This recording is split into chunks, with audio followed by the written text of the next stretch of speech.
Antes de começarmos o vídeo de hoje, queremos trazer uma palavra do nosso incrível patrocinador, Incogni. Falamos sobre muitas coisas assustadoras neste canal, mas sabe o que me assusta? Existem corretores de dados que roubam informações pessoais como nome, número de segurança social, credenciais de login, atividade online e muito mais, para depois vender. Por vezes, vendem a criminosos uma invasão tão grande da privacidade, mas vendê-las torna tudo muito pior. Anos atrás, usaram meus dados para pedir um cartão de crédito. Felizmente, consegui cancelá-lo antes de qualquer cobrança, mas ainda assim, fiquei muito incomodado. Fiquei dias sem dormir, muito incomodado com a possibilidade de alguém ter obtido e usado minhas informações sem que eu soubesse. Isso me fez pensar o que mais estava acontecendo com minhas informações que eu não sabia. Sabia que as violações de dados estão só piorando? Entre 2021 e 2022, houve 41,5% mais vítimas. Você pode pedir aos corretores de dados que excluam suas informações. O problema é que é um processo demorado, que pode levar anos. Após a exclusão, eles recomeçam a coletar suas informações, então é necessário repetir esse processo periodicamente pelo resto da vida. Proteger suas informações pessoais demanda muito esforço, mas há uma forma bem mais simples de lidar com corretores de dados, usando o nosso patrocinador Incogni. Incogni facilita a proteção da sua privacidade. Eles removem seus dados do mercado e garantem que permaneçam fora. O processo é automatizado, não há com que se preocupar. Para começar, você apenas cria uma conta e então informa a eles de quem serão removidos os dados pessoais. Assim, você autoriza o Incogni a agir em seu nome. O Incogni inicia o processo para que os corretores removam seus dados, lidando com quaisquer objeções. Eles também o mantêm atualizado durante todo o processo. Adoro a tranquilidade que o Incogni me traz. Vale a pena conferir. Use o código promocional em incogni.com, listado, para 60% de desconto no plano anual ou escaneie o QR Code na tela. Queremos agradecer imensamente à Incogni por proteger nossas informações pessoais e por patrocinar este vídeo. Número 3. Billy Cook. William Cook Jr., conhecido como Billy, nasceu em dezembro de 1928, em Joplin, Missouri. Ele era o quinto de 8 filhos. Quando Cook tinha 5 anos, sua mãe morreu. Cook encontrou o corpo de sua mãe. Foi determinado que ela morreu de uma hemorragia cerebral, que em termos leigos é uma hemorragia cerebral. Existem várias coisas que podem causar uma hemorragia cerebral, como um derrame, pressão alta e trauma. O pai de Cook era um alcoólatra violento. Muitos creem que o pai de Cook matou sua mãe, mas sem evidências, ele nunca foi acusado. Pouco depois da morte da mãe de Cook, o pai de Cook abandonou ele e seus irmãos em uma caverna de mina. As crianças foram encontradas e seus irmãos foram colocados em lares adotivos, mas ninguém queria acolher Cook. Ele tinha problemas de comportamento. Também várias famílias que consideraram acolhê-lo acabaram recusando porque disseram que se incomodavam com o seu olho direito.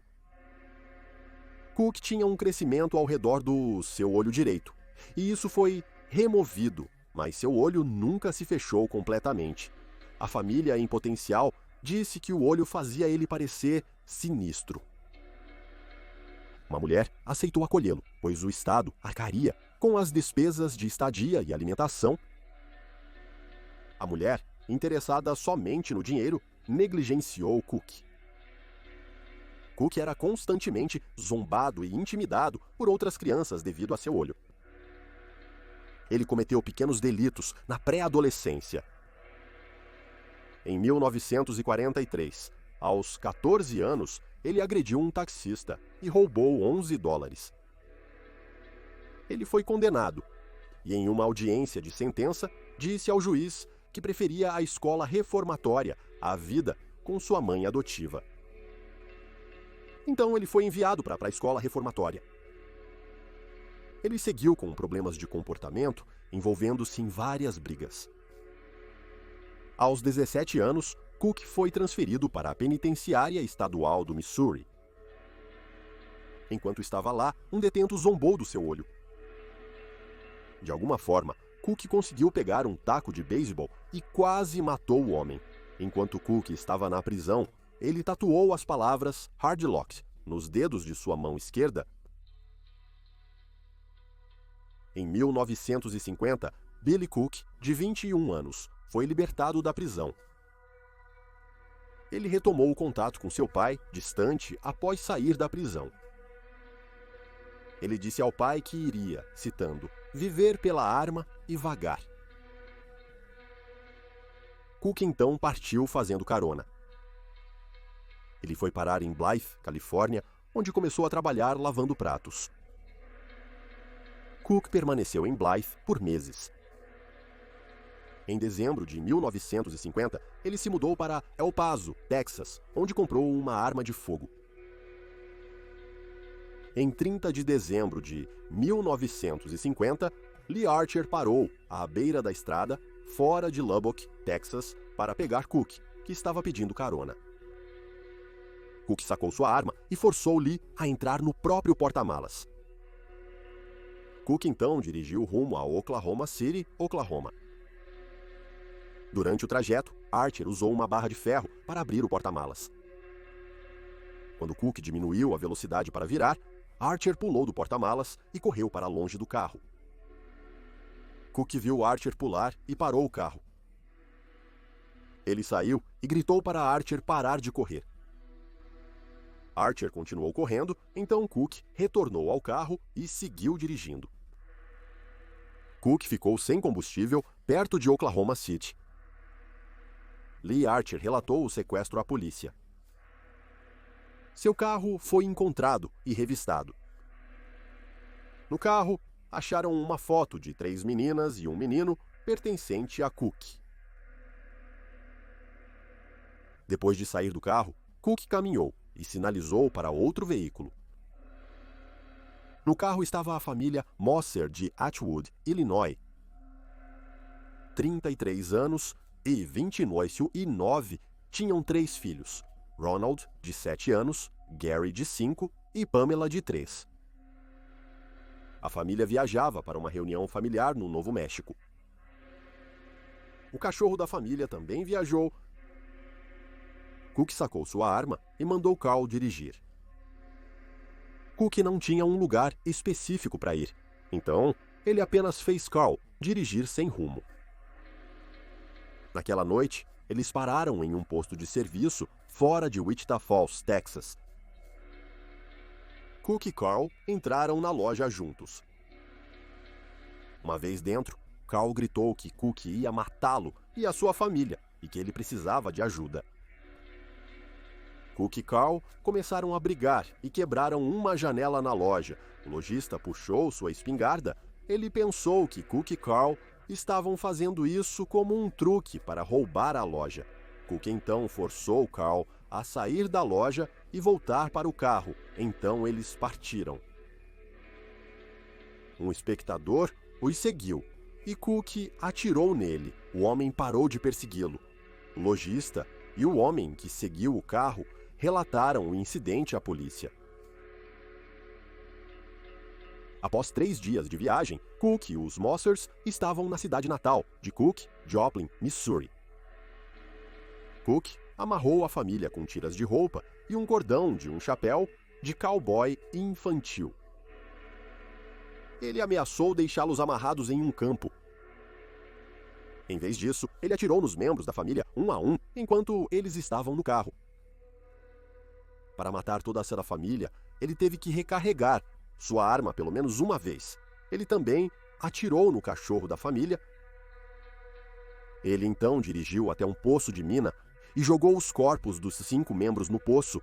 Após despejar os corpos, ele dirigiu no carro da família em direção a Tulsa, Oklahoma, onde abandonou o veículo. O carro manchado de sangue foi encontrado horas depois.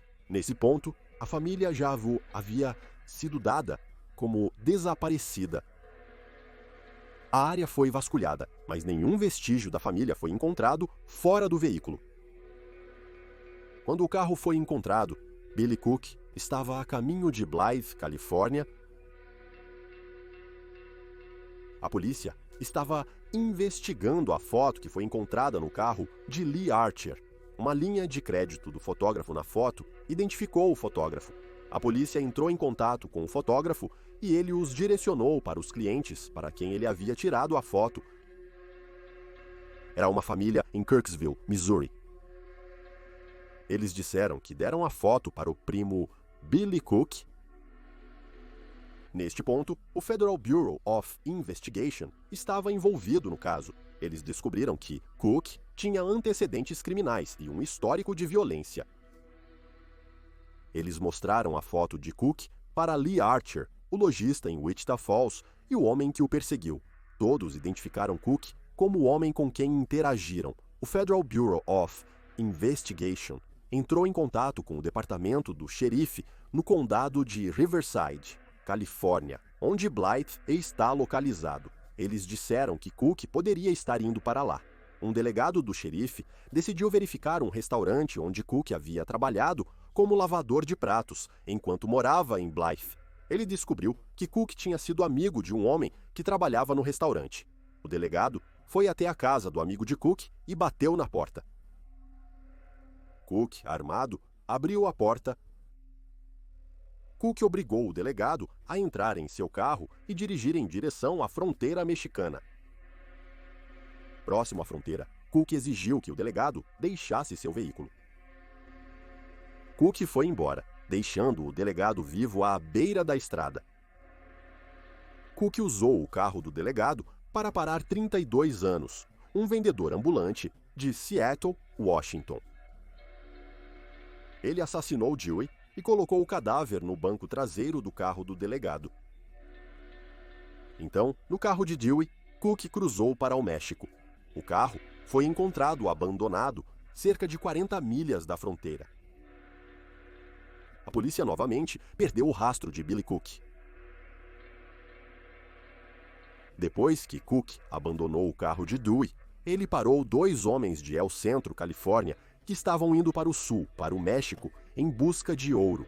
Depois que as famílias não tiveram notícias deles, eles foram dados como desaparecidos. Na semana seguinte, Cook os forçou a dirigir por Baja, Califórnia, um estado no México.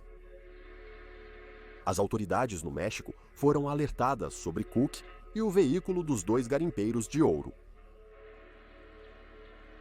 Em 15 de janeiro de 1951, Cook foi avistado em Santa Rosalia, México, e preso sem incidentes. Os 2 garimpeiros de ouro que ele sequestrou estavam vivos. Eles disseram que queriam escapar, mas tinham um problema, porque o olho direito de Cook não fechava. Eles nunca podiam dizer quando ele estava dormindo. No mesmo dia em que Cook foi preso, um amigo que ele fez na prisão visitou a polícia em Joplin. Ele contou à polícia que, depois que Cook saiu da prisão, ele o visitou e perguntou se ele queria participar de uma onda de crimes. Ele recusou-lhe o convite de Cook e Cook ficou irritado. Cook ameaçou matá-lo e jogar seu corpo em um poço de mina. A polícia achou essa uma pista interessante, então eles investigaram os poços de mina próximos. No fundo de um deles, eles encontraram os corpos mortos da família Monster, que foram mortos quase 2 semanas antes. Depois que Cook foi preso, ele foi enviado para Oklahoma, onde havia sequestrado a família. Ele confessou ter matado a família Moser e Robert Dewey.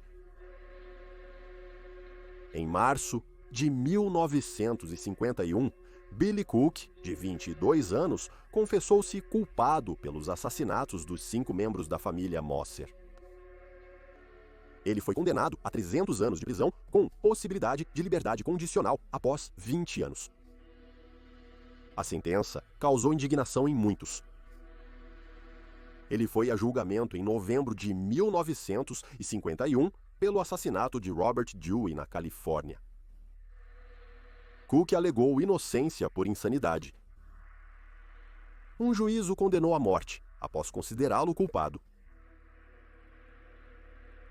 Billy Cook estava marcado para morrer em 12 de dezembro de 1952. Sua última refeição foi frango frito, batatas fritas, ervilhas, torta de abóbora, café e leite. Na manhã seguinte, Cook foi levado para a câmara de gás. Em 12 de dezembro de 1952, Billy Cook, de 24 anos, foi declarado morto às 10h03 da manhã. Um diretor de funerária em Comanche, Oklahoma, ofereceu entregar o corpo de Cook à família gratuitamente, se eles permitissem uma pequena cerimônia com o corpo em sua funerária. A família concordou.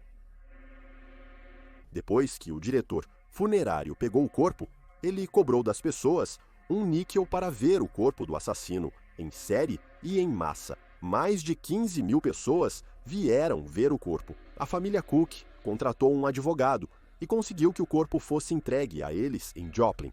O corpo de Cook foi enterrado secretamente à noite em uma cova sem marcação no cemitério da Igreja da Paz em Joplin. Mas aparentemente o espírito de Billy Cook não está em descanso. As pessoas relataram ver sombras correndo entre as árvores. Algumas vezes, a figura sombria é avistada perto do cemitério. Outras pessoas relataram ver uma aparição que parece ser um homem. A aparição aparece na borda da propriedade e olha para as pessoas. As pessoas acham que é o fantasma de Billy Cook porque o espírito pode ser agressivo e violento às vezes.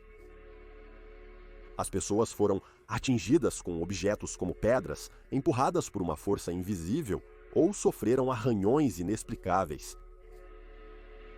Também ouviram vozes e gritos desencarnados.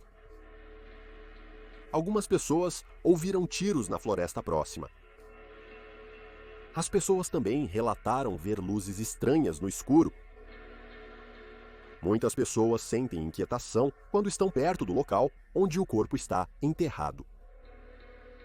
Não se sabe o que, se algo, pode ser feito para permitir que o espírito de Billy Cook descanse em paz.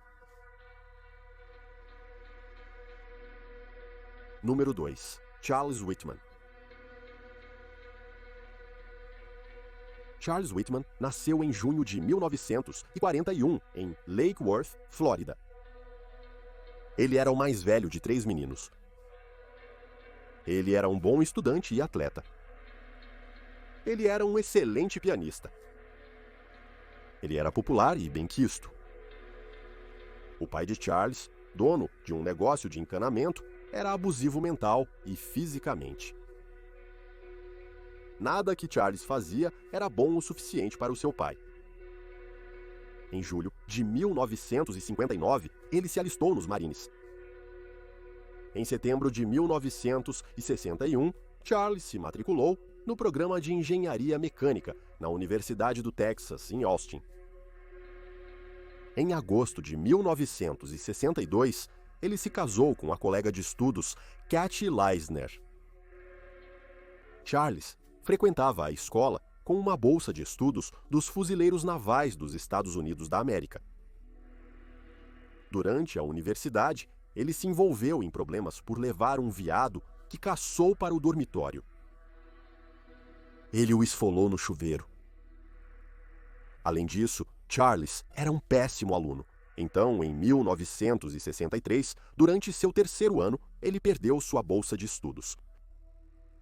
No mesmo ano, ele retornou ao serviço ativo e foi estacionado na base do Corpo de Fuzileiros Navais Camp Lejeune, na Carolina do Norte. Ele foi promovido a cabo.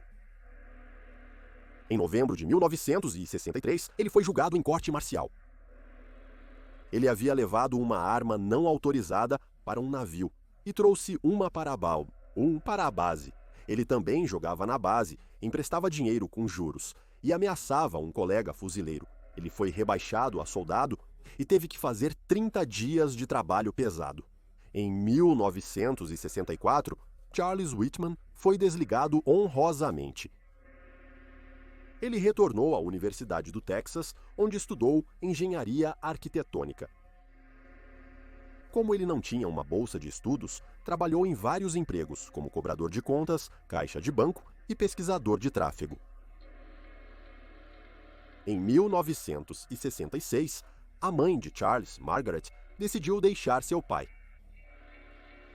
Ela se mudou para Austin e morava perto de seu filho Charles. O pai dele ligava várias vezes por semana e implorava para ele convencer sua mãe a voltar para ele. Mas Charles se recusou a já ajudar seu pai. Na primavera de 1966, Charles procurou ajuda para sua depressão. Ele se encontrou com um psicólogo e disse que tinha o impulso de atirar nas pessoas com um rifle de caça de cervos da torre do relógio da universidade. Charles recebeu prescrição de Valium e foi solicitado a retornar para acompanhamento. Mas ele nunca voltou para ver o psicólogo. No verão de 1966, Charles tinha uma grande carga de estudos escolares. Ele também trabalhava meio período. Ele estava estressado, sobrecarregado e com dores de cabeça. Ele também era abusivo em casa e bateu em Kathy várias vezes. Na noite de 31 de julho de 1966, Charles Whitman, de 25 anos, foi ao apartamento de sua mãe, Margaret, de 43 anos. Em uma briga, Margaret teve todos os dedos da mão esquerda fraturados. Sua mão foi esmagada com tanta força que a banda de seu anel de noivado ficou incrustada em seu dedo. Charles esfaqueou sua mãe no peito e depois atirou na parte de trás da cabeça. Charles voltou para casa depois da meia-noite. Enquanto sua esposa Kathy, de 23 anos, estava dormindo, Charles a esfaqueou 3 vezes no peito.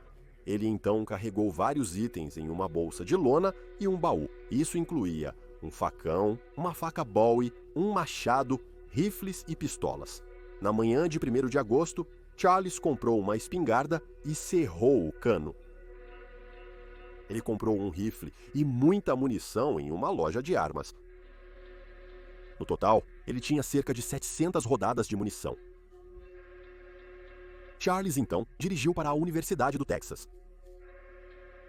Ele tinha um carrinho e carregou seu baú e bolsa de lona nele. Ele foi para a torre do prédio principal no campus.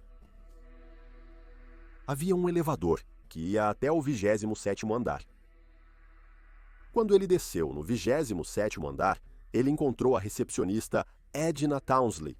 De 51 anos, ele bateu o rifle na cabeça dela e rachou o crânio dela. Então, ele arrastou o corpo dela para trás de um sofá. Então, ele carregou seu carrinho de mão por 2 lances de escadas até o último andar, que tinha um deck de observação. Alguns minutos depois, M.J. Gabor, sua esposa, Mary, seus 2 filhos, Michael, de 19 anos, e Mark, de 15 anos, a irmã de M.J., Marguerite Lamport, e seu marido, William, começaram a subir as escadas para o deck de observação. Michael e Mark, que estavam na frente, abriram a porta. Charles atirou no grupo com uma espingarda cerrada enquanto eles estavam nas escadas. Mark, de 15 anos, e sua tia, Marguerite Lamport, de 45, morreram quase instantaneamente. Michael e sua mãe, Mary, sofreram ferimentos graves. Charles barricou a porta para o deck de observação. Então Charles Whitman começou a atirar indiscriminadamente em pessoas aleatórias no chão. A primeira vítima foi 17 anos. Hernandez sobreviveu no final. A primeira pessoa que ele matou no chão, e a sexta no total, foi Thomas Ekman, de 18 anos. Ekman estava ajoelhado ao lado de sua amiga, Claire Wilson, de 18 anos, baleada no abdômen. Wilson estava grávida de 8 meses. Ela sobreviveu, mas perdeu o bebê. Charles persistiu em ferir outros para usá-los como isca. A primeira chamada chegou no 911 às 11h52, cerca de 7 minutos depois de ter começado. Enquanto a notícia se espalhava, policiais e civis chegaram armados e atiraram em Whitman. O deck de observação tinha um parapeito na altura do peito, e isso dava segurança a Charles dos atiradores no chão. A polícia usou um helicóptero, mas ninguém a bordo conseguiu um tiro claro em Whitman. Um dos homens que chegou ao local tinha 40 anos, Alan Crum. Ele era o gerente de um sebo na área. Ele também serviu 2 décadas na Força Aérea. Crum e 3 policiais chegaram ao deck de observação. O policial Ramiro Martinez atirou 6 vezes com sua pistola no Charles Whitman, de 25 anos. Então, o colega policial Houston McCoy atirou 2 vezes no rosto dele com uma espingarda. O corpo de Charles ainda se contorcia, então McCoy atirou novamente em seu ombro. No total, Charles Whitman matou 17 pessoas, incluindo a mãe, esposa e o bebê não nascido de Claire Wilson, e feriu outras 31. Alguns ficaram permanentemente incapacitados ou com problemas de saúde vitalícios. Uma vítima notável é David Gamby. Um dos rins de Gamby teve que ser removido e o outro foi gravemente danificado. Ele recebeu um transplante de rim, mas o corpo o rejeitou e ele quase foi morto. Então, 3 vezes por semana, ele tinha que fazer diálise. Ele estava sempre com muita dor.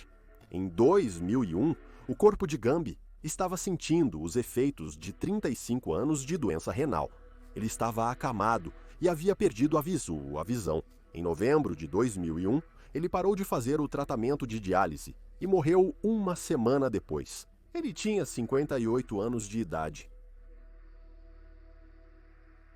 Na última carta de Charles Whitman, ele escreveu que queria que seu corpo fosse autopsiado para ver se havia algo biologicamente errado com ele que o fez querer fazer isso. Ele havia se queixado de dores de cabeça antes de morrer. Foi encontrado um tumor do tamanho de uma noz pecan em seu cérebro. Especialistas acreditam que isso pode ter influenciado suas ações. Especula-se que a torre de onde Charles Whitman atirou seja assombrada. Muitos sentiram uma energia negativa na torre. Especulou-se se a energia escura de alguma forma atraiu Charles Whitman para a torre. Eles apontam que meses antes do tiroteio, ele disse a um psicólogo que tinha um impulso para atirar nas pessoas da torre. O deck de observação foi fechado por 2 anos após o tiroteio.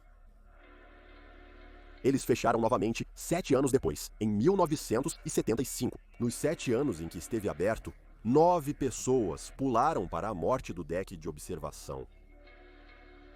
Hoje você pode visitar o deck de observação em segurança.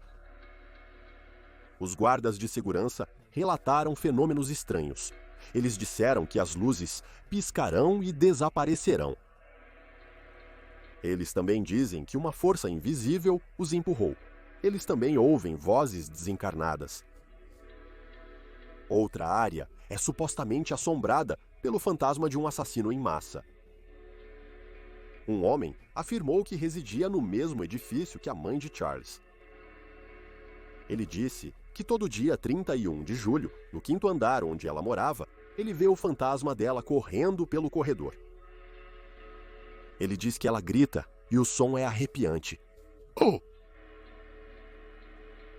O tiroteio na torre da Universidade do Texas é um dos primeiros tiroteios em massa na história moderna. Então, o assassinato em massa assombrou a sociedade americana em mais do que apenas o sentido paranormal. Número 1. O assassinato da família Lawson. Em 1929, a família Lawson morava em uma fazenda perto de Germantown, Carolina do Norte. Germantown é uma pequena comunidade agrícola. A família Lawson tinha uma fazenda de tabaco. 43 anos e 37, 8 filhos juntos. O terceiro mais velho, William, morreu em novembro de 1920, aos 6 anos, de pneumonia.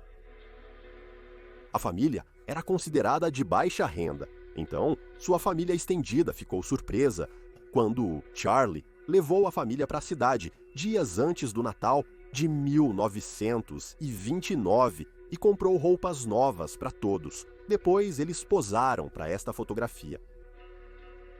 No sentido horário, a partir do canto superior esquerdo, estão 16, Marie, 17, 43, Fanny, 37, segurando 3 meses, Carrie, 12, Raymond, 2, Mabel, 7 e James, 4.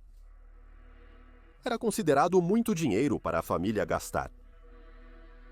Charlie disse à sua família que tinha uma surpresa especial para eles no Natal. Na tarde de Natal de 1929, Arthur, de 16 anos, filho mais velho de Lawson, queria caçar, mas estava com pouca munição. Ele pediu ao seu pai algumas balas e seu pai disse que não tinha nenhuma para poupar.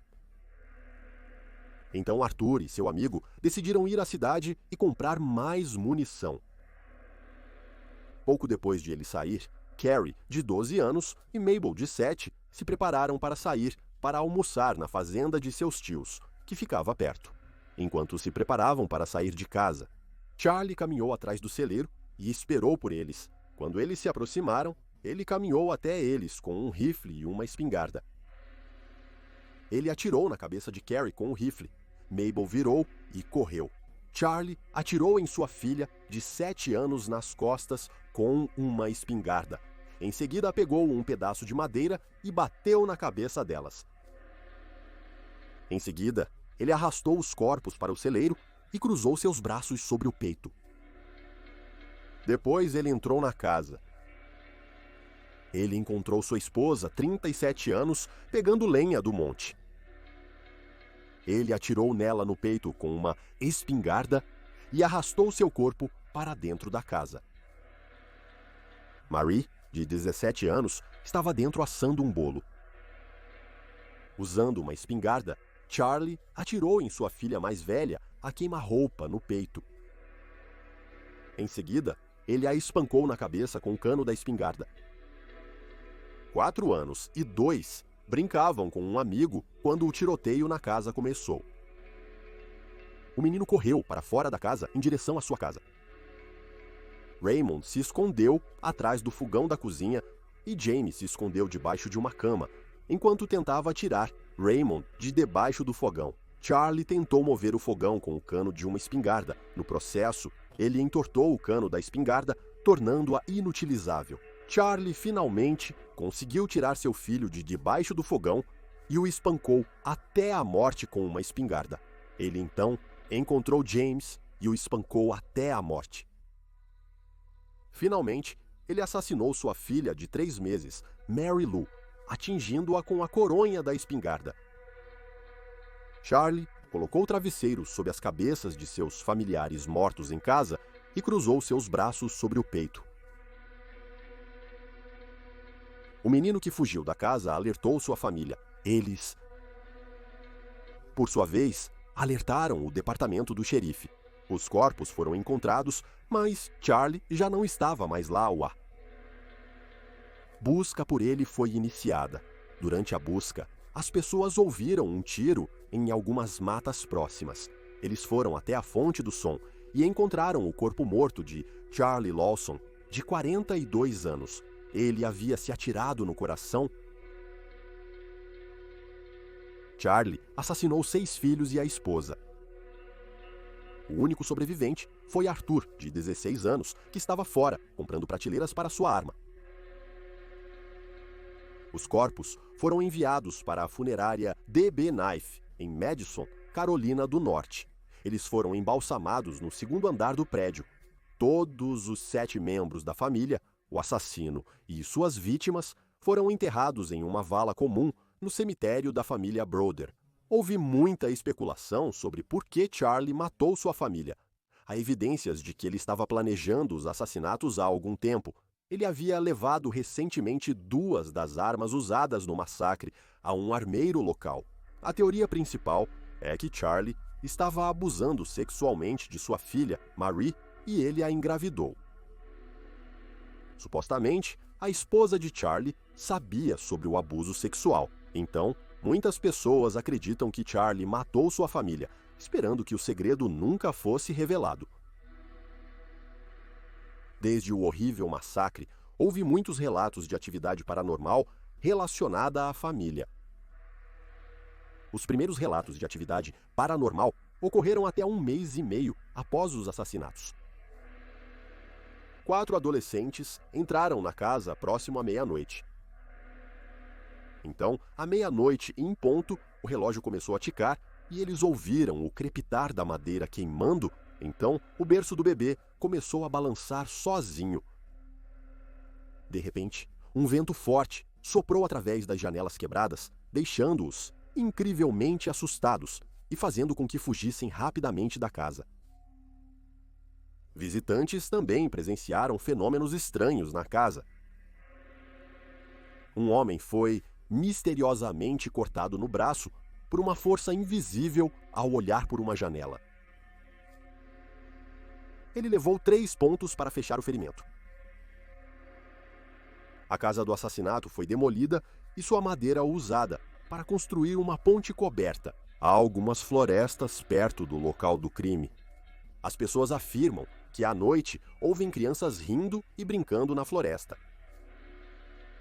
As pessoas também experimentaram fenômenos estranhos no cemitério onde a família foi enterrada, em uma vala comum. Há uma lenda urbana local sobre o cemitério. As pessoas espalham talco para bebês ao redor do carro quando ele está estacionado perto do cemitério. Quando retornam ao carro após visitar o cemitério, às vezes encontram marcas de mãos de crianças no carro. Uma mulher local chamada Sonia Cox, junto com alguns amigos e familiares, visitou o cemitério uma noite. Eles espalharam talco para bebês ao redor do carro. Eles então foram tirar fotos no cemitériozinho.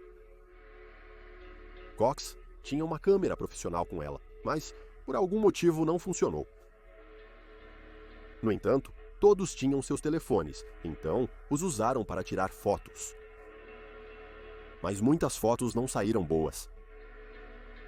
Algumas fotos eram totalmente brancas ou pretas. Em algumas fotos que funcionaram, há estranhas orbes. Eles também parecem ter fotografado uma entidade com chifres na cabeça. Sandy Cox chamou isso de demoníaco. Ao retornar ao carro, o grupo viu uma marca de mão de criança em uma das portas. Depois que Cox postou as fotos online, alguém comentou que semanas antes ele havia gravado um vídeo no mesmo cemitério à noite. Ele foi para casa e editou o vídeo. Era tarde da noite. Ele continuava ouvindo uma batida estranha atrás dele. Ele não conseguia encontrar a fonte, mas sentiu que algo o tinha seguido até em casa. Outra área de atividade paranormal conectada ao assassinato em massa é a antiga funerária onde a família foi embalsamada. Em 1998, o prédio que abrigava a funerária foi comprado e convertido em uma loja de secos e molhados. O proprietário disse que várias pessoas viram fantasmas de crianças. Algumas pessoas afirmam que fantasmas de crianças e mulheres desfiguradas os tocam. Um fantasma proeminente é uma adolescente que frequentemente aparece no 2º andar, onde a família era embalsamada. O fantasma de uma menina em um vestido branco também é frequentemente visto vagando pelo prédio. As pessoas também ouviram sussurros estranhos quando ninguém está por perto. Os donos afirmam que objetos e fotos se moveram sozinhos, sem ninguém por perto para tocá-los. O programa da Netflix 28 Dias Assombrados teve um médium e um demonologista morando na antiga casa funerária por 28 dias. O programa baseia-se na teoria dos investigadores paranormais Ed e Lorraine Warren de que, ao permanecerem em um lugar por 28 dias, sem contato externo, os investigadores podem se conectar com os espíritos do local. O demonologista e o médium moraram na antiga casa funerária por 28 dias. Supostamente, eles desconheciam o massacre da família Lawson quando se mudaram para lá. No prédio, encontraram uma foto da família tirada dias antes de serem mortos. O médium, instantaneamente, sentiu que a família havia sido assassinada. O médium teve a sensação de que a filha mais velha queria se comunicar. Mas ela também sentiu uma forte energia escura que queria que os investigadores saíssem. Ela eventualmente se comunicou com a filha mais velha e ela disse que havia contado ao pai que estava grávida. Então, o médium viu sangue por toda parte. Usando uma caixa de espíritos, eles tentaram entrar em contato com a energia escura. Eles montaram a caixa de espíritos em uma Chayus antiga sala de desenho de tabaco e, através da caixa de espíritos, ouviram algo dizer, Charlie. Eles perguntaram a ele por que matou sua família. De repente, o demonologista teve uma forte dor de cabeça. Então a entidade disse, saia. O programa observou que eles contataram Charlie, um fazendeiro de tabaco, na sala de secagem. Após passar 28 dias na antiga funerária, a dupla concluiu que Charlie pode ter sido possuído por um demônio quando cometeu o horrível massacre. Então, por muitas razões, o assassinato da família Lawson no Natal é considerado um dos crimes mais assustadores na história da Carolina do Norte.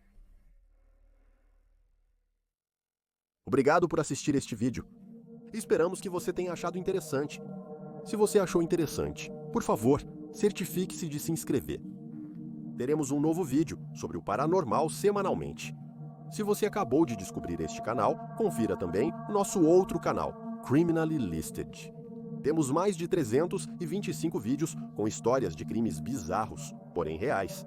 Você pode encontrá-lo em youtube.com/criminallylisted. Também temos um podcast sobre casos não resolvidos que foram eventualmente solucionados, chamado Criminally Listed Presence into the Killing. Você pode encontrá-lo no Stitcher, Spotify, Amazon Music e onde mais houver ótimos podcasts. É tudo por hoje. Obrigado por assistir.